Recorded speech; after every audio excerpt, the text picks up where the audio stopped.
We are very proud to announce UMP Trading is an official partner with a proven profit track record. Yeah, if you want great returns on your investments, be sure to check out UMP Trading. Hello, welcome back to our channel, everyone that's tuned in. American Ultra Stock, here we are again. Braden and I bringing to you guys the Stock Watch, the segment where we analyze the weekend and the week's ball that happened. The players whose stocks went up or down. Just getting started right away. Braden, who caught your attention and gets a mention on the stocks up?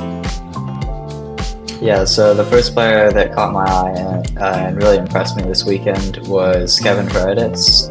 He's just been an electrifying player off the bench for Wolfsburg this year, and he showed that this weekend, drawing a penalty and drawing another foul as well a couple minutes later, just outside the box. It honestly could have easily been another penalty if he had a couple more seconds on the ball.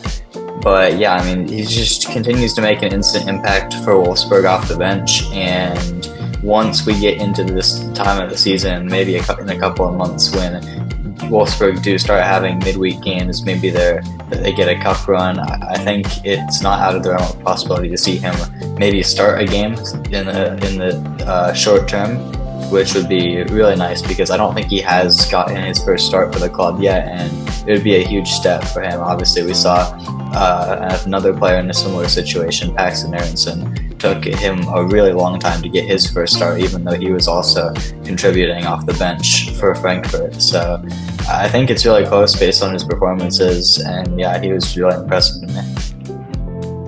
Yeah, it's nice to see young players getting, maximizing on the opportunity they have. And I think that Paredes has such a good, not the huge ceiling that some of the fan base thinks he has, but he's a really solid player. It's really nice to see him do as well as he's been doing. I'm also going for a young player who I'm surprised got an opportunity. A bit of a redemption story here.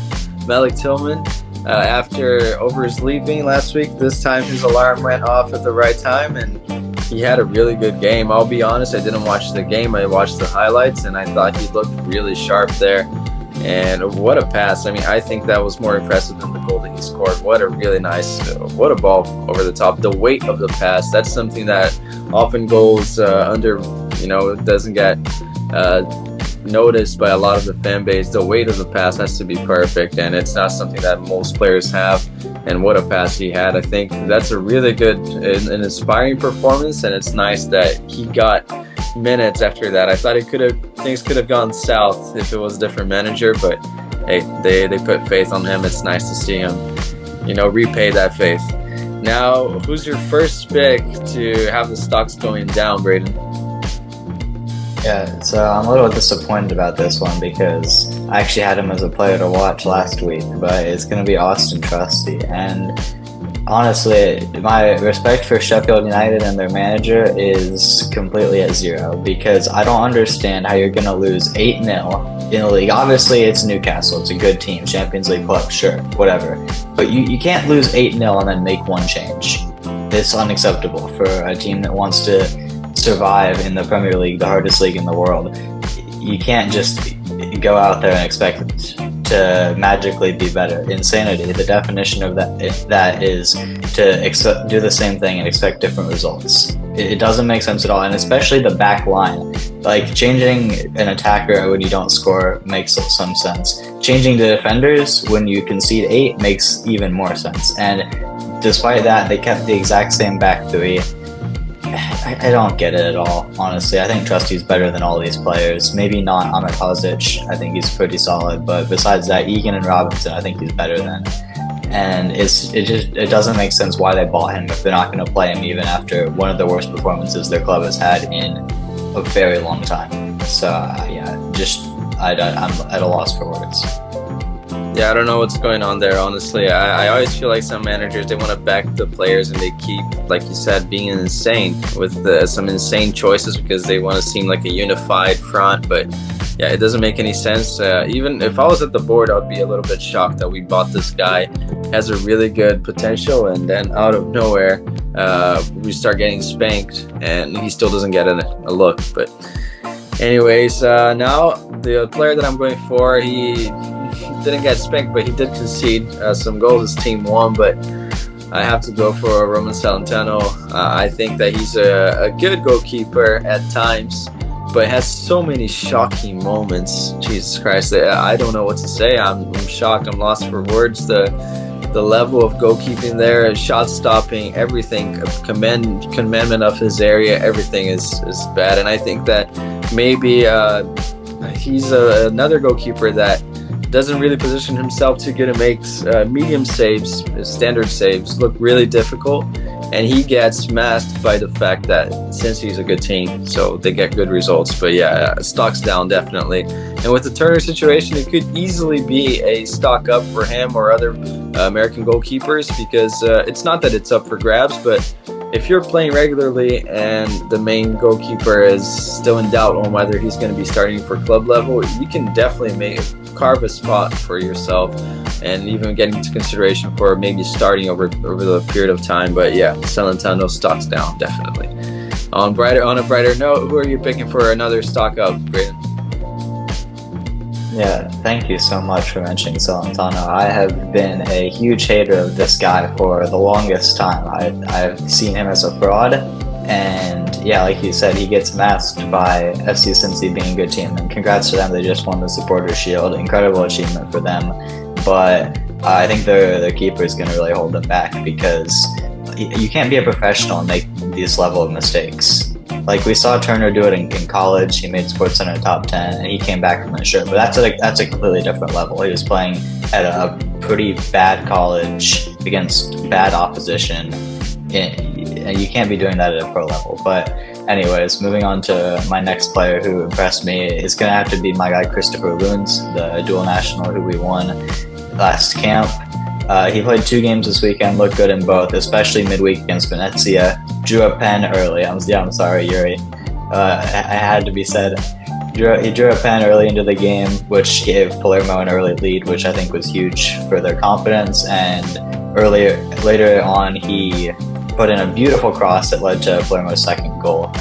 So yeah, just a great performance from him there in that 3-1 win against another team who's fighting for promotion. So a huge game midweek already this early into the season. And then another win where he played solid in 2-1 against Südtirol, the German-Italian team. Kind of a weird story behind them, but another team who I think was in the playoffs, correct me if I'm wrong, but last season. So another high-quality opposition that he started against, got the win against, and looked pretty solid at the back and going forward as well. So he has to be stock up for me. Absolutely. I mean, getting involved in every single match ever since you got signed by the club, especially a club like Palermo, who doesn't really, they like to ease players into the starting lineup, and he's been involved ever since. It's really nice, really encouraging. And like you said, Venezia, even though some people don't think we are going to fight for promotion, 3rd, Palermo 2nd, I'm just going to say now I think Palermo are going to win Serie B. I think that their fans can carry them there. They're bound to get back anyways. I was actually shocked they didn't even make the playoffs last year. And yeah, good for Lund. I think he'll be in Serie A next year regardless though.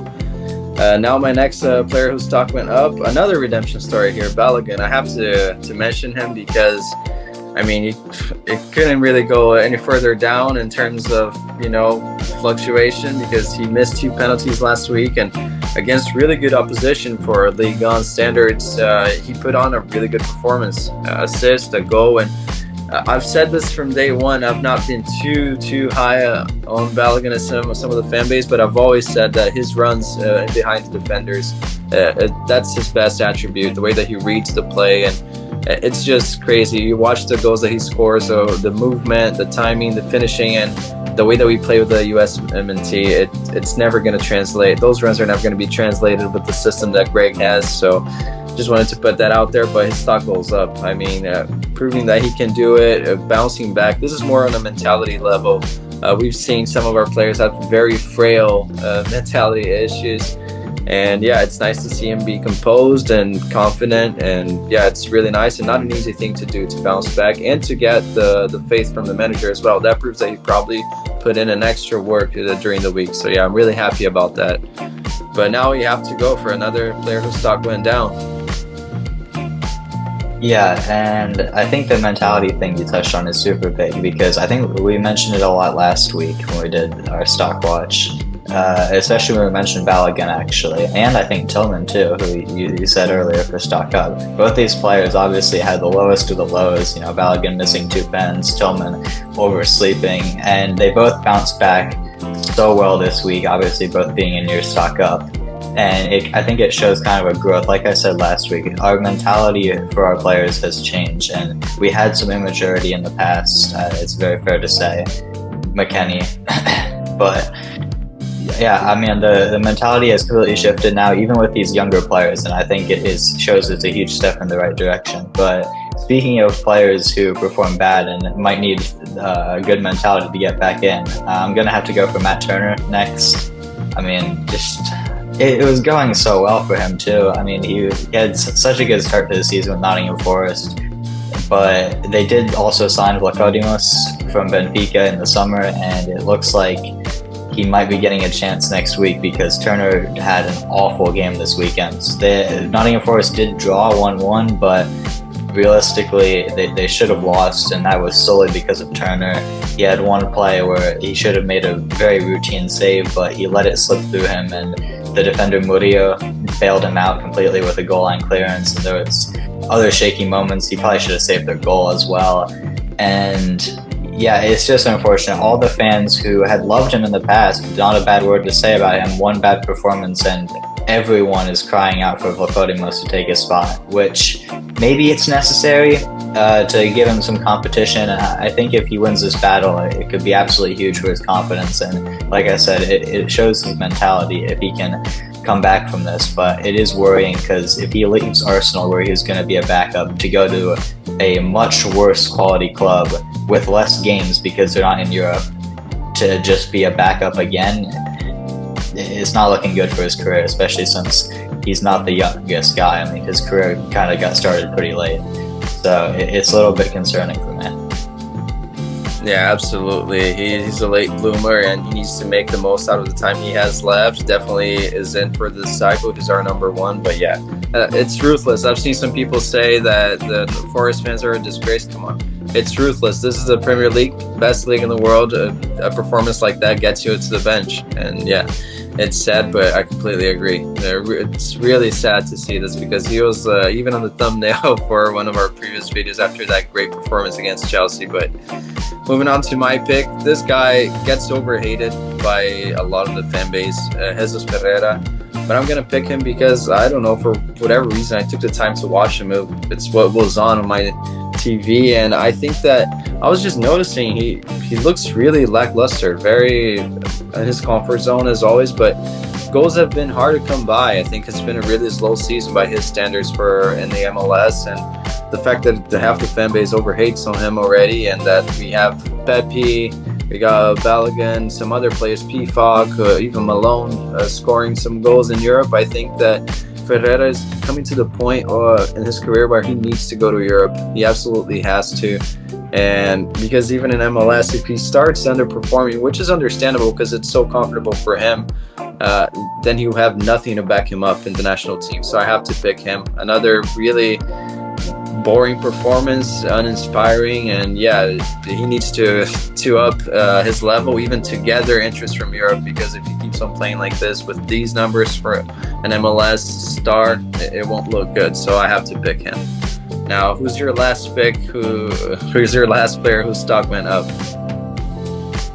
Yeah, and even in MLS too, he's not the main guy anymore because Brandon Vasquez has been outperforming him for the past 2 seasons. So yeah, he definitely needs to go to Europe and actually challenge himself for once. But yeah, my last player whose stock went up, I mean, this is an obvious one. It has to be Captain America, Christian Pulisic. He started both their games this week for Milan, played excellently in both of them. In the first one, midweek against Cagliari, he got an assist to Ruben Loftus-Cheek, and also earlier a pass that led to Noah Okafor's goal after admittedly a very big mistake from the Cagliari keeper Radunovic, but we'll take a somewhat goal involvement. I mean, he did what he could in that situation. So 2 basically assists in that win for AC Milan. And then in a huge game on Saturday against Lazio, who finished second last year.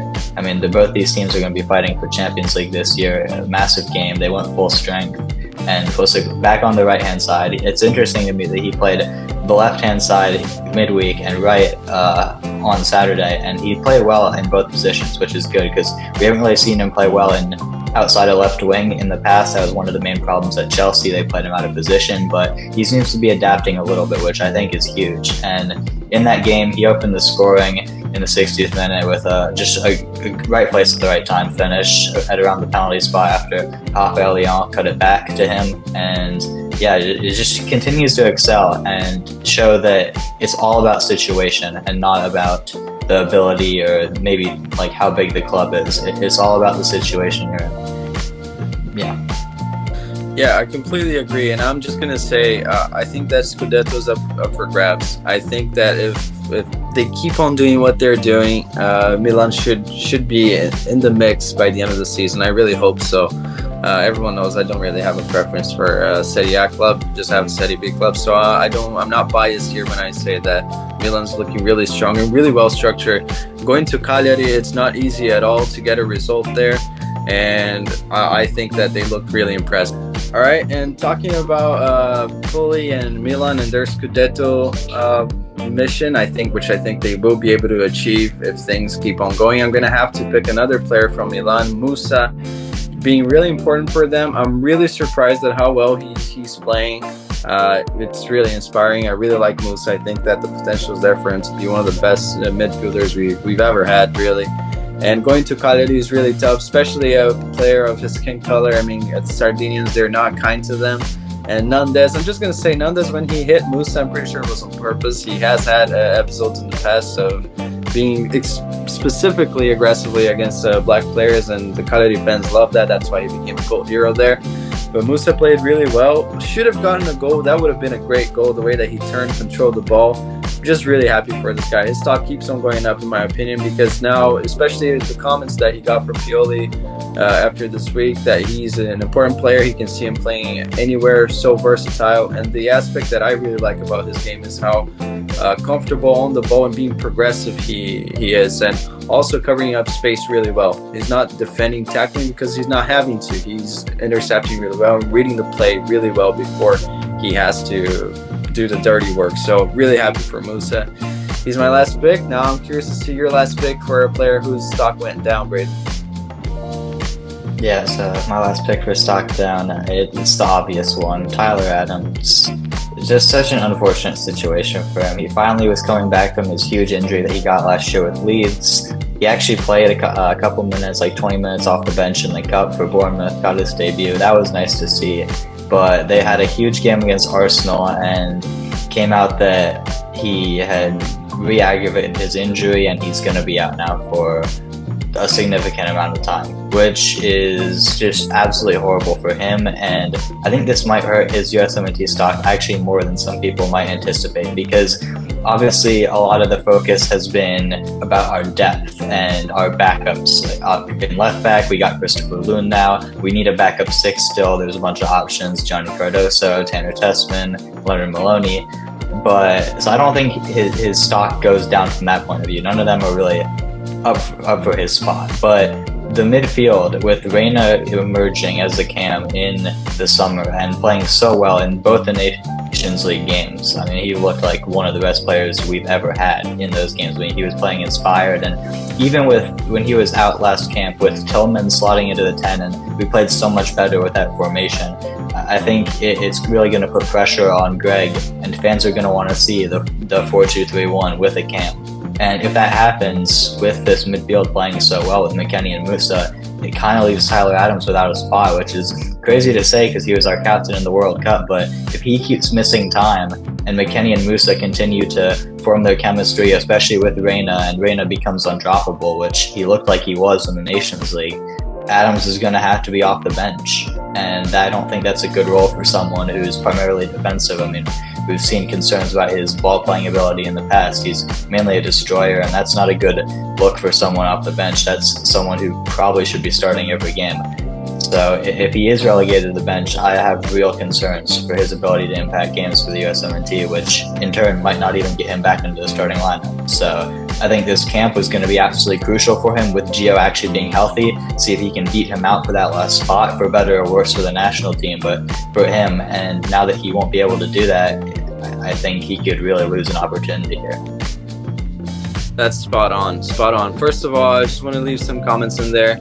I've watched him during the week because I like Tyler a lot. I think that our fan base, again, overhypes him a little bit, but he's such a good player. I really like him, but he looked chubby. No one's going to say this. No one wants to say this, but I think he looked heavy. He was moving heavy. That may be a reason. I don't want to speculate and overanalyze things here, but it may be a reason why he had a little setback.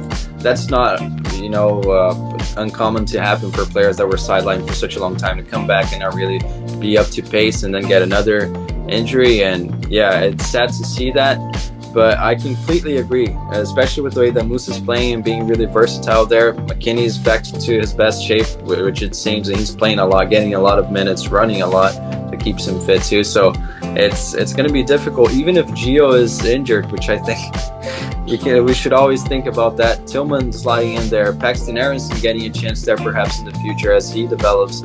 I think things are not really looking up for Adams if he doesn't get back in shape, and playing shape I'm talking. I'm not saying that he's fat or anything, but if he doesn't get minutes, like you said, it is concerning. Now, my last pick for a player whose stock went down is Emmanuel Sabi. He's getting opportunities with Le Havre. He is getting minutes every single game, but he's looking really the sloppiest player. Sometimes he's really direct, really fast, but you can't really abuse space in a team that doesn't really play up to your strengths, and that's not necessarily entirely his fault. But the fact that he's getting minutes every single game and doesn't have any impact at all, you can look into XG and assists, and it's always really low for him. If you watch the plays, he's never really close to doing anything. He has some shots, some of them are wild, but I like that he's trying things, but his stock has to go down for me. He should have at least a little bit of impact, because Le Havre isn't horrible. They're not doing horrible this year. He could honestly be contributing, because I feel that every time he's on the pitch, their production overall goes down. So I have to pick him. And yeah, just really sad. I think there was an opportunity there with the amount of minutes that he's gotten. He should be doing something. And yeah, I have to pick him. Now it's time for us to do our picks for the week. I really like doing this. I'm just going to mention I had a disaster class by picking Tillman last week, so I think that's a warning for me to not pick domestic players anymore. But anyways, now who's your mainstream pick, the big pick, and the one that goes under the radar? Braden, who are you putting the light on? Yeah, just real quickly before that, I wanted to touch on Sabi a little bit too. It's looking like this might become another Georgi Mihailovic situation where, he gets the chances early in the season, doesn't really impress with them, and then it hasn't happened yet. Hopefully it doesn't, but he could get his minutes taken away, and I don't think it would be unfair for the manager to do that. And like we mentioned, when we did the League and predictions video this summer, Le Havre are a very defensive orientated team. I mean, they had one of the best defenses in Ligue 2 last year, and they're playing the exact same way this season, and it's having success, just not for Sabi. And so we already knew it was a big jump from him. Going from Denmark to Ligue 1 is a huge step, probably a step too much, and especially playing for a team that doesn't fit his play style, it's a bit concerning. So I think he's going to need to go out on loan somewhere in the January window. But getting back to a more positive note, my player to watch for this week is Jedi Robinson. It's kind of cheating a little bit because, obviously we're making this video Sunday night, putting it out on Monday. You could argue Monday is part of last week, but they do play Chelsea in the West London Derby on Monday when this video will be coming out, and it's a huge opportunity to really assert themselves as the biggest club in West London, as they are. You see Chelsea on the table, they're probably going to get relegated. So, who knows? Maybe Fulham could help them get relegated and be the only team in Fulham in the Premier League, which would be pretty nice to see. But yeah, it's a huge derby match regardless of the positioning in the table, and it would be a really big statement win. And obviously Jedi is a hugely important player both for us and for Fulham, and I'm looking forward to seeing how he does, probably up against Raheem Sterling, one of the best wingers in the Prem. So I'm going for him. He also has another game against Sheffield United next week, who have looked absolutely shocking, and hopefully he can try to pad his stats a little bit against them, like it seems like everyone in the league will be doing. And then my sleeper candidate for this week is going to be Josh Winder. It looks like he's going to be playing for Benfica's U19s in the UEFA Youth League, as he did against Salzburg. Got the full 90 in match day 1 in their 1-1 draw, and playing Inter Milan, who obviously were Champions League finalists. Maybe that doesn't translate to the youth level so much, but they're still a massive club, and I think it'll be interesting to see how he does against some of the top prospects from one of the best clubs in the world. Obviously, Benfica's academy is also one of the best, and if he can slot in there and just be one of the good players in their lineup, I mean, it'd be absolutely crucial for him. All right, yeah, and it's nice that Zambrano is also. I saw that he's in the roster for the U19, so maybe he gets minutes. But yeah, my pick is going to be Weston McKennie. I'm going to try to look like a genius here and predicting a complete storyline. He has been playing well. He's been getting minutes, but some Juve fans are still skeptical about him. But the derby against Torino is really important. I think it's written in the stars. He scores a goal there, and hopefully he gets the backing and the love from the fans that I think he deserves by now. He's trying really hard, and he's playing really well. I think for as much as the soccer terrorism that they do, he's doing his part. He's doing what's being asked from him. So yeah, I'm picking West. I'm high on him for this week. And my sleeper pick is Anello. I think that even though he's going to go up against PSV, they're probably going to get beaten, but Sparta Rotterdam, they're doing really well, in my opinion. And he's doing well too, getting starts, and it's a really tricky player. I think it's someone that we should look into. Definitely Gold Cup level player, and really young too, so it's nice. The Eredivisie is a great developmental league, and I hope that PSV wins, so for the sake of our other guys, but that he shines. And a lot of people are going to be perhaps taking a look at Anello for the first time, and I think that it's a good opportunity for him to be on the spotlight and do well in this game. But yeah, those are my picks. Let's do a review. Let's actually add this to the segment and see how our picks did. I didn't want to start this week because Tolkien was absolutely subpar against Chicago Fire, but yeah, that was it. Thank you, Braden. Thank you guys for watching this video this far. Make sure that you share, like, and subscribe, and we'll see you next time.